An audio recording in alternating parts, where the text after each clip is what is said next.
हर साल 2 सितंबर को विश्व नारियल दिवस मनाया जाता है।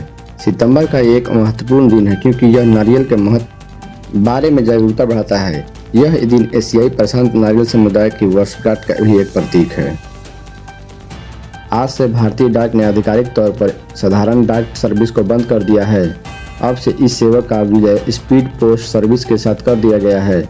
अब से केवल स्पीड पोस्ट के जरिए ही कुछ भेजा जा सकेगा, साधारण डाक से नहीं। बीते कई सालों में इसके इस्तेमाल में भारी गिरावट दर्ज की गई थी। तेल कंपनियों ने कमर्शियल सिलेंडर के दामों में 51 रुपये से 50 पैसे तक की कटौती की है। घरेलू गैस सिलेंडर के दामों में कोई बदलाव नहीं हुआ है। इंडियन ऑयल कॉर्पोरेशन लिमिटेड के मुताबिक नई कीमतें 1 सितंबर 2025 से लागू होगी।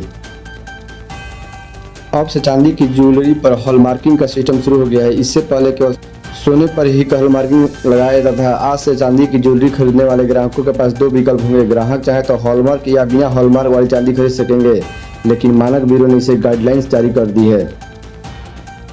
आज से एसबीआई ने अपने चुनिंदा क्रेडिट कार्ड्स के लिए रिवॉर्ड पॉइंट देना बंद कर दिया है। इस संशोधन के साथ ऐसे कार्ड रखने वाले कस्टमर डिजिटल गेमिंग और सरकारी वेबसाइट और कुछ चुने हुए मर्चेंट पर लेनदेन से संबंधित खर्चों पर रिवॉर्ड पॉइंट्स नहीं कमा सकेंगे। विपक्ष नेता श्री राहुल गांधी ने बिहार के युवाओं से मुलाकात की, जो सोशल मीडिया के माध्यम से समाज की पीड़ा और कहानियां सामने ला रहे हैं। अफसोस की बात यह है कि मेन स्ट्रीम मीडिया ने बहुजन समाज पार्टी की आवाज़ नाराज है, इसलिए वो अपना सर सोशल मीडिया पर लेकर आते हैं, लेकिन वहाँ भी उन्हें हिंसा और धमकियों का सामना करना पड़ता है। कटक उड़ीसा। प्रधानमंत्री नरेंद्र मोदी ने जम्मू कश्मीर के श्रीनगर में आयोजित खेलो इंडिया वाटर स्पोर्ट फेस्टिवल में स्वर्ण पदक जीतने वाली रश्मिता साहू का जिक्र किया। वह कहती है, मैं एक कैंकिंग कैनोइंग खिलाड़ी हूँ। मैंने प्रधानमंत्री से बात की, मुझे बहुत अच्छा लगा। उनसे बात करके मुझे आश्चर्य हुआ, पर यह मेरे कोच, मेरे परिवार और मेरे गांव के लिए गौरव का क्षण था। मुझे उनसे बात करके खुशी हुई। हम खिलाड़ी हैं, हमें देश के लिए प्रदर्शन करना है। सुश्री TCA कल्याणी ने आज महालेखा निरंतक का पदभार ग्रहण किया। भारतीय सिविल लेखा की 1991 बैच की अधिकारी सुश्री TCA कल्याणी ने वित्त मंत्रालय के व्यय विभाग में नए महालेखा नियंत्रक का पदभार ग्रहण किया। अफगानिस्तान के पूर्वी हिस्से में आए 6.0 की तीव्रता से भूकंप में अब तक 600 लोगों से अधिक लोगों की मारे जाने की खबर है, जबकि 1500 से ज्यादा लोग घायल हुए हैं। भूकंप का केंद्र अफगानिस्तान के 5वें बड़े शहर जलालाबाद से 23 किलोमीटर दूर सतह से लगभग 10 किलोमीटर गहराई में था। आधी रात को आई इस भूकंप के कारण मिट्टी और पत्थर से बने घर ढह गए। भूकंप के झटके वहां से करीब 400 किलोमीटर दूर पाकिस्तान की राजधानी इस्लामाबाद तक महसूस किए गए। भूकंप से दूर दराज से पहाड़ी इलाके प्रभावित हुए हैं, जहां मोबाइल सिग्नल का बहुत सीमित कवरेज है और भूस्खलन से सड़कें बंद है। तियानजिन चीन में हो रहे शंघाई सहयोग संगठन के सदस्य देशों ने इस सत्र के दौरान प्रधानमंत्री नरेंद्र मोदी ने आतंकवाद पर कड़ा रुख अपनाते हुए पहलगाम में हुए क्रूर आतंकी हमलों की जिक्र किया। प्रधानमंत्री ने कहा, भारत पिछले 4 दशकों से आतंकवाद का खमियाजा भुगत रहा है। हाल ही में पहलगाम में हमने आतंकवाद का सबसे भयानक चेहरा देखा। इस दुख की घड़ी में हमारे साथ खड़े रहने वाले मित्र देशों के प्रति अपना व्यवहार व्यक्त करता हूँ। आयुष मंत्रालय 3 और 4 सितंबर 2025 को AIIA सरिता विहार नई दिल्ली में राष्ट्रीय आयुष मिशन और राज्यों की क्षमता निर्माण पर विभागीय शिखर सम्मेलन आयोजित करेगा। इस शिखर सम्मेलन में 36 राज्य और केंद्रशासित प्रदेश की भागीदारी होगी, जिसमें क्षमता निर्माण, जन स्वास्थ्य के लिए एकीकरण, दुर्भाग्यपूर्ण सेवाओं के प्रावधान और IT सक्षम प्रणालियों के कार्यान्वयन के माध्यम से राष्ट्रीय आयुष मिशन को मजबूत करने पर ध्यान केंद्रित किया जाएगा। प्रधानमंत्री नरेंद्र मोदी और रूसी राष्ट्रपति व्लादिमीर पुतिन चीन के तियानजिन में अपनी द्विपक्षीय बैठक के लिए एक ही कार में यात्रा करते हुए देखे गए। मर्चेंट शिपिंग विधेयक 2025। संसद ने मर्चेंट शिपिंग विधेयक को मंजूरी दे दी है, जो वैश्विक संधियों के अनुरूप होगा और भारतीय शिपिंग को बढ़ावा देगा। बेंगलुरु शहर में शहरी बेघरों के लिए आश्रयों का रख रखाव ठीक से नहीं किया जाता और अक्सर उनमें रहने वालों की संख्या कम होती है। मिशेल अब्राहम लिखती है कि कैसे बेंगलुरु अपने बेघर नागरिकों को मिटा रहा है। केंद्रीय मंत्री अमित शाह ने अहमदाबाद में डायल 112 के अंतर्गत जन रक्षक परियोजनाओं का उद्घाटन किया। इस दौरान केंद्रीय मंत्री ने कहा कि डायल 112 आंतरिक सुरक्षा, नागरिक अधिकारों की रक्षा, कानून व्यवस्था और त्वरित सुविधाओं के लिए दूरदर्शी पहल है। केंद्रीय मंत्री ने कहा कि 112 जन रक्षक प्रोजेक्ट के रूप में गुजरात की सुरक्षा निश्चित करने के लिए राज्य सरकार ने गृह मंत्रालय ने एक ऐतिहासिक कदम उठाया है। राष्ट्रीय खेल दिवस 2025 के अवसर पर राष्ट्रीय खेल महासंघों के साथ fit India Sunday off cycling के लिए विशेष संस्करण का आयोजन किया गया। केंद्रीय मंत्री मनसुख मंडाविया के नेतृत्व में आयोजित यह कार्यक्रम 3 दिवसीय अखिल भारतीय खेल उत्सव के समापन का हिस्सा था। इस दौरान केंद्रीय मंत्री ने कहा कि साइकिल चलाना सिर्फ व्यायाम ही नहीं है, यह अपनी जड़ों से फिर से जुड़ने का माध्यम है। यह हमें स्वस्थ और मजबूत रखने के लिए स्वदेशी तरीकों को अपनाने के लिए प्रेरित करती है, साथ ही एक स्वस्थ और आत्मविश्वासी भारत का निर्माण भी करती है। भोजपुर के बिहियां में इलेक्ट्रॉनिक की दुकान में लगी आग से मची अफरा तफरी, 15 लाख का नुकसान। नगर स्थित राजा बाजार के लव कुश गली में रविवार की रात एक इलेक्ट्रॉनिक दुकान में भयंकर आग लग गई। घटना में दुकान में रखा गया सारा सामान जलकर खाक हो गया। इलेक्ट्रॉनिक की दुकान शाहपुर थाना क्षेत्र के बीरपुर गांव निवासी शिव कुमार सिंह के पुत्र पिंटू कुमार का था। मिजोरम जो प्राकृतिक सुंदरता से भरपूर है, 13 सितंबर से रेलवे इंटरनेट से जुड़ जाएगा। इससे लखनऊ उत्तर प्रदेश के पर्यटकों के लिए मिजोरम की राजधानी आइजोल में छुट्टी बिताने का आसान हो जाएगा। अब दिल्ली के महंगे हवाई सफर की जगह कानपुर से सिलचर होकर आइजोल तक ट्रेन में पहुंचा जा सकेगा। रेलवे लाइन उत्तर प्रदेश के लिए एक नया व्यापारिक केंद्र भी बनेगी। ढिंगवा मंडी क्षेत्र की अध्यापिका मनीषा की मौत की जांच अब सीबीआई करेगी। मुख्यमंत्री की घोषणा के बाद सीबीआई अधिकारियों ने मनीषा के परिवार से संपर्क किया और जल्द ही जांच शुरू करने की बात कही है। पुलिस ने गुमशुदगी की रिपोर्ट दर्ज करने के बाद हत्या का मामला दर्ज किया था। मनीषा के शव का 3 बार पोस्टमार्टम हुआ और पुलिस ने कुछ लोगों से पूछताछ भी की थी। पटना में 2 दिनों में 2 नाबालिग बच्चियों की रहस्यमयी मौत ने सनसनी मचा दी है। एक स्कूली छात्रा की लाश बाथरूम में जली हालत में मिली, जबकि दूसरी बच्ची का पिस्सौ से पेड़ लटका मिला। दोनों मामलों में जनता में आक्रोश है और पुलिस जांच पर सवाल खड़े कर दिए हैं। बिहार शिक्षा विभाग में प्रशासनिक फेरबदल। बिहार सरकार ने प्रशासनिक स्तर पर बड़ा बदलाव किया है। शिक्षा विभाग ने अपर मुख्य सचिव ACS डॉक्टर एस सिद्धार्थ का तबादला कर उन्हें डेवलपमेंट कमिश्नर बनाया गया है। सिद्धार्थ लंबे समय से शिक्षा विभाग की कमान संभाल रहे थे, अब वे राज्य के विकास कार्य की जिम्मेदारी देखेंगे। उनकी जगह पर सरकार ने 1995 बैच के IAS अधिकारी डॉक्टर B राजेंद्र शिक्षा विभाग का ACS नियुक्त किया है। डॉक्टर राजेंद्र इससे पहले कई अहम विभागों जैसे सामान्य प्रशासन और खेल विभाग की जिम्मेदारी संभाल चुके हैं। यह फेरबदल 1 सितंबर 2025 से लागू हो गया है। माना जा रहा है कि यह बदलाव शिक्षा विभाग में कामकाज की रफ्तार बढ़ेगी और विकास से जुड़े फैसले भी तेजी से लिए जा सकेंगे। 82,000 छात्रों को हर साल मिलेगी स्कॉलरशिप, 31 अक्टूबर तक करे आवेदन। केंद्रीय माध्यमिक शिक्षा बोर्ड CBSE ने central sector scholarship scheme CSS के लिए आवेदन प्रक्रिया शुरू कर दी है। इस योजना के तहत हर साल 82,000 मेधावी छात्रों को इंजीनियरिंग, मेडिकल, ग्रेजुएशन और पोस्ट ग्रेजुएशन जैसे कोर्स के लिए स्कॉलरशिप दी जाती है। इसका मकसद आर्थिक रूप से कमजोर लेकिन पढ़ाई में उत्कृष्ट छात्रों को उच्च शिक्षा के लिए वित्तीय सहायता देना है। सरकार ने आवेदन की अंतिम तिथि 31 अक्टूबर 2025 तक तय की है। छात्र scholarship.gov.in पोर्टल के माध्यम से ऑनलाइन आवेदन कर सकते हैं। आवेदन को कॉलेज या विश्वविद्यालय द्वारा सत्यापन करना अनिवार्य है, वरना स्कॉलरशिप का लाभ नहीं मिलेगा। शिक्षा मंत्रालय का कहना है कि यह योजना लाखों छात्रों के लिए राहत साबित होती है, क्योंकि इसमें उच्च शिक्षा का खर्च काफी हद तक कम हो जाता है। पात्र छात्रों को अपील की गई है कि समय पर आवेदन कर सभी जरूरी दस्तावेज पूरी करें।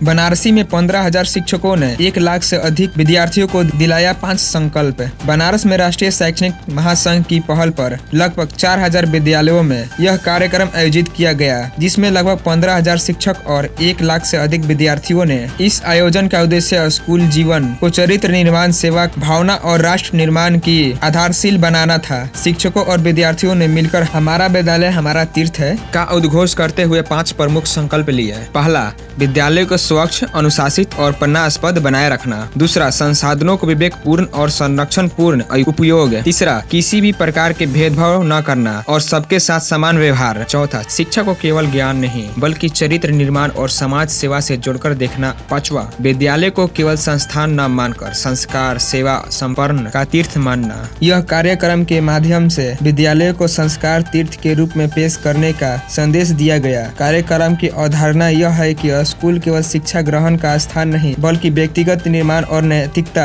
की पाठशाला है। आयोजन का उद्देश्य छात्रों में राष्ट्रीय और सामाजिक प्रतिबद्धता जागृत करना था, ताकि वे सहयोग, अनुशासन, चरित्र और समाज सेवा का मूल्य को आत्मसात कर सके।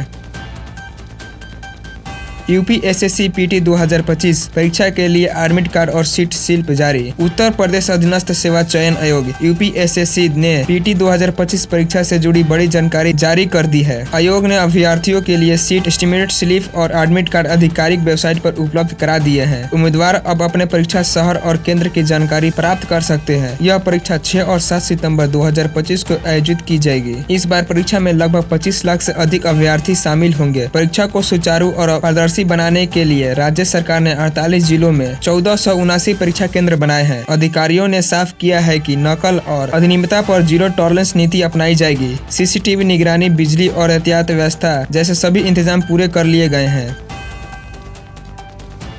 सावधान, एआई चैटबॉट्स पर निजी जानकारी साझा करना पड़ सकता है महंगा। कृत्रिम बुद्धिमत्ता एआई के बढ़ते इस्तेमाल के बीच साइबर सिक्योरिटी एक्सपर्ट्स ने लोगों को सतर्क रहने की चेतावनी दी है। विशेषज्ञों का कहना है कि यूजर अक्सर ChatGPT, Copilot या अन्य एआई चैटबॉट्स पर अपनी निजी जानकारी जैसे बैंक अकाउंट डिटेल्स, पासवर्ड और पहचान से जुड़ी सूचनाएं साझा कर देते हैं। यह जानकारी अगर हैकर के हाथ लग जाए तो यह फिशिंग, ठगी और ऑनलाइन फ्रॉड के लिए बड़े पैमाने पर इस्तेमाल हो सकती है। रिपोर्ट्स के मुताबिक भारत साइबर हमलों का सबसे बड़ा निशाना बन चुका है। हैकर्स एआई की मदद से डीप फेक वीडियो, नकली ईमेल और फर्जी वेबसाइट तैयार कर लोगों को आसानी से जाल में फंसा रहे हैं। कई टेक कंपनियां ने इन खतरों को रोकने के लिए सुरक्षा उपायों पर काम कर रही है, लेकिन एक्सपर्ट्स का कहना है कि सतर्क रहना ही सबसे बड़ा बचाव है। इसलिए याद रखें, एआई चैटबॉट को कभी भी अपने बैंक डिटेल, पासवर्ड, ओटीपी या मेडिकल रिपोर्ट्स न बताएं। तकनीक का इस्तेमाल समझदारी से करें, तभी यह आपका साथी बनेगा, वरना ठगों के लिए यह आपके खिलाफ हथियार साबित हो सकता है। एआई को डॉक्टर समझना पड़ा भारी, आयरलैंड के शख्स की जान पर बन आई। आयरलैंड के 37 वर्षीय वैरन टियर्नी को गले में दर्द और निगलने में दिक्कत हो रही थी। उन्होंने डॉक्टर के पास जाने के बजाय सलाह के लिए ChatGPT का सहारा लिया। एआई चैटबॉट्स ने उन्हें आश्वासन किया कि यह कोई गंभीर बीमारी नहीं है। इस भरोसे में उन्होंने महीनों तक इलाज टाल दिया। बाद में जाँच कराई तो सामने आया कि उन्हें स्टेज 4 एसोफेजल कैंसर है, जिनका अब सीमित इलाज ही संभव है। विशेषज्ञों का कहना है कि एआई चैटबॉट्स का केवल जानकारी देने के साधन है, इसे कभी भी डॉक्टर का विकल्प नहीं समझना चाहिए। स्वास्थ्य संबंधी गंभीर लक्षणों पर तुरंत विशेषज्ञ चिकित्सक से संपर्क करना जरूरी है। वैरन टियर्नी का मामला साफ चेतावनी है कि गलत भरोसा जानलेवा साबित हो सकता है। राजस्थान सरकार का बड़ा फैसला, 150 यूनिट मुफ्त बिजली प्रति माह। राजस्थान सरकार ने पीएम सूर्य घर मुफ्त बिजली योजना के तहत घरेलू उपभोक्ताओं को हर माह 150 यूनिट तक मुफ्त बिजली देने की घोषणा की है। यह पहल कैबिनेट बैठक में मंजूर की गई है और इसका उद्देश्य स्वच्छ ऊर्जा को बढ़ावा देना है। यह योजना के तहत लगभग 1.04 करोड़ घरेलू परिवार लाभान्वित होंगे, जिन्हें छत पर सोलर पैनल और समुदाय आधारित सोलर सिस्टम के माध्यम से यह मुफ्त बिजली उपलब्ध कराई जाएगी। प्रीमियम ईवीज पर जीएसटी बढ़ा, टाटा महिंद्रा को हुई चिंता। सरकार प्रीमियम इलेक्ट्रिक वाहनों पर टैक्स बढ़ाने पर विचार कर रही है। प्रस्ताव के मुताबिक 20 लाख रुपए से अधिक कीमत वाली ईवीज पर मौजूदा 5% जीएसटी को दर बढ़ाकर 18% किया जा सकता है। यह सुझाव जीएसटी काउंसिलिंग को अगले बैठक में चर्चा के लिए रखा जाएगा। विशेषज्ञों का कहना है कि यह कदम न सिर्फ बिक्री पर असर डालेगा, बल्कि भारत के स्वच्छ ऊर्जा लक्ष्यों पर भी ब्रेक लग सकता है। कंपनियों ने साफ कहा है कि ईवीज को लोकप्रिय बनाने और पर्यावरण को सुरक्षित रखने के लिए 5% जीएसटी दर को बरकरार रखना बेहद जरूरी है। सितंबर महीने की शुरुआत अच्छी रही। सुबह से करीब 3 घंटे तक जिले के कई स्थानों पर झमाझम बारिश होने से गर्मी में राहत मिली है। वही मौसम विभाग के अनुसार 4 सितंबर तक मौसम ऐसा ही रहने का अनुमान है। कहीं कहीं पर भारी बारिश भी हो सकती है।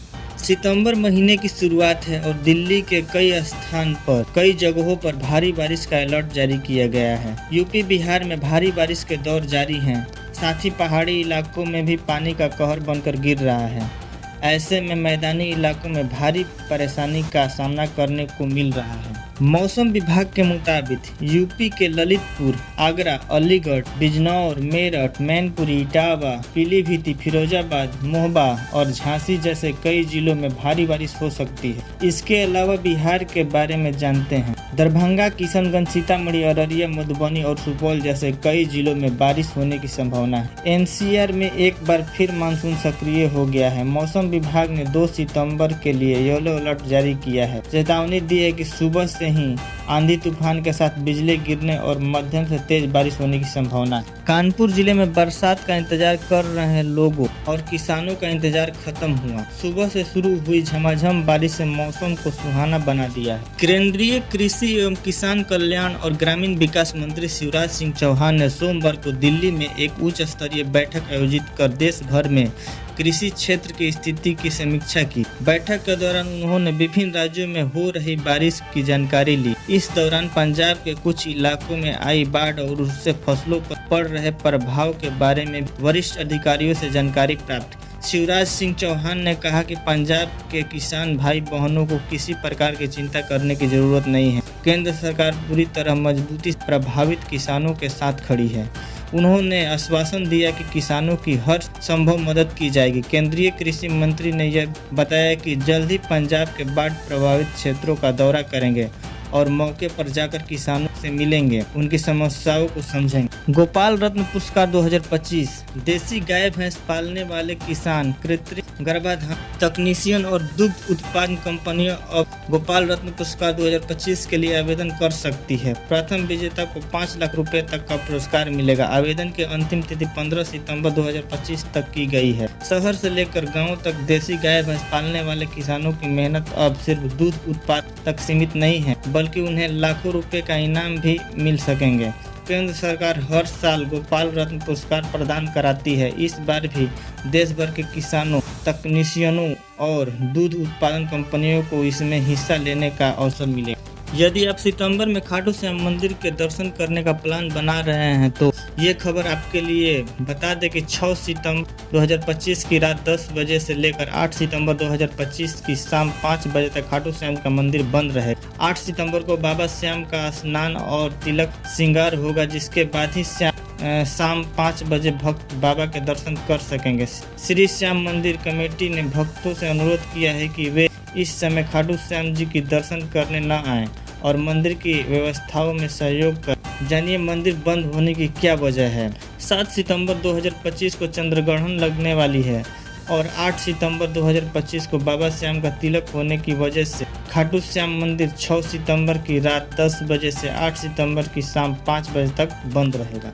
बिग बॉस 19 में इन दिनों काफी बवाल मचा हुआ है। शो का पहला वीकेंड का वार एपिसोड बेहद ही दिलचस्प रहा। वही रविवार को स्ट्रीम हुआ एपिसोड और भी खास रहा। इसमें बोल जैसे टास्क हुए जिसमें कंटेंट्स ने खूब मजाक मस्ती की। रविवार को सलमान खान ने शो से पहला एनिमेशन होने वाला था, लेकिन सबसे बड़ा ट्विस्ट देखने को मिला।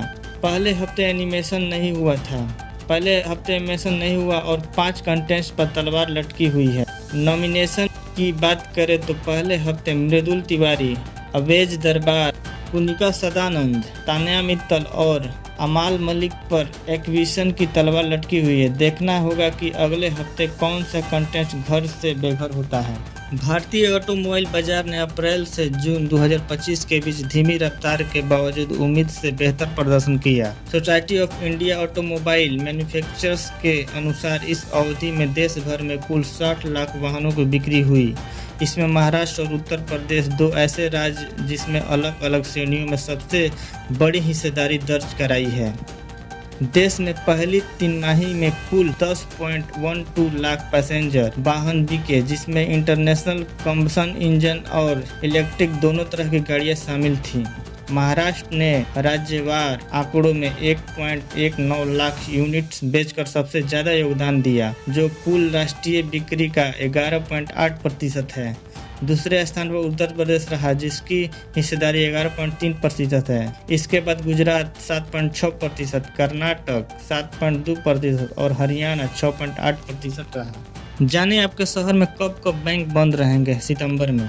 3 से 5 सितंबर तक 3 सितंबर कर्मा पूजा होने की वजह से रांची और पटना में बैंक बंद रहेंगे। 4 सितंबर फर्स्ट ओणम होने के कारण त्रिवेंद्रम और कोचिंग में बैंक की छुट्टी रहेगी। 5 सितंबर को ईद ए मिलाद, इसलिए दिल्ली, मुंबई, लखनऊ समेत कई शहरों में बैंक बंद रहेगी।